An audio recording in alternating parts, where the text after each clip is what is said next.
Hi everyone! Today we're talking all about bobbins. In this video, I'm going to show you how to adjust your sewing machine so that your bobbin is wound perfectly every time. With just a few simple adjustments, you can save yourself a lot of frustration and time. I'll be showing you on this Juki TL2000QI, but the principles in this video can be applied to any sewing machine bobbin winder.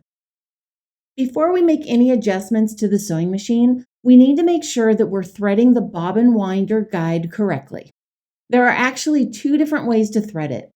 The first way is to bring the thread around the front of this tension disc, wrap it around the back from left to right, and then guide it under the upper part and off to the right.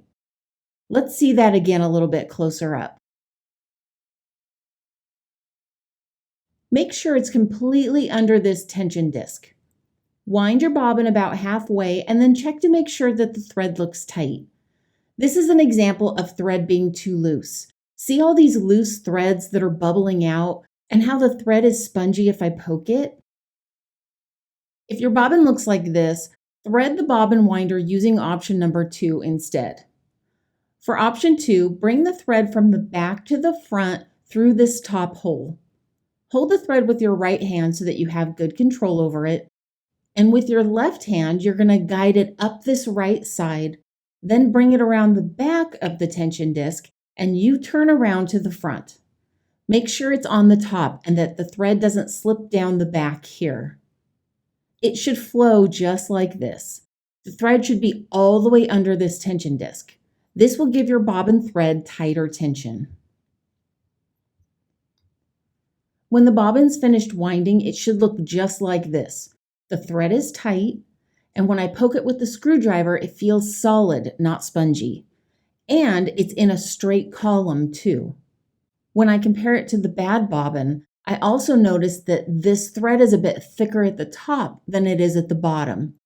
The correct bobbin should look like a column, but this bad one has like a cone shape to it. So let's fix that.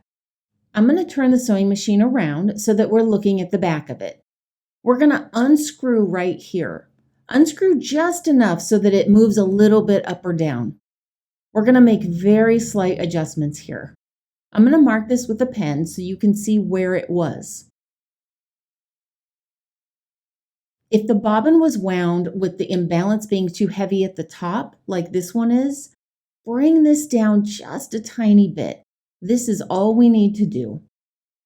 Then you can test winding the bobbin again to see how you did. Once you get it balanced, make sure that the screw on the back here is really tight. The last adjustment you can make is right here, the bobbin presser. It can be adjusted so that you can get the bobbin as full as possible.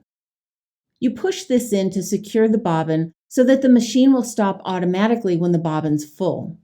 You'll want your bobbin to be about this full. Don't go past this metal edge.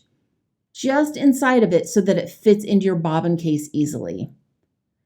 If your bobbin winder is stopping too soon and your bobbin is feeling like this white one, you can unscrew it here and swing it out just a little bit. Again, we're just looking for tiny adjustments here. And that way your bobbin will fill fully like this red one. And that's it, a perfect, firm, evenly wound bobbin. If this helped you get your sewing machine running smoothly, please give this video a thumbs up. And be sure to leave a comment below if you have any other questions about your sewing machine. Happy sewing!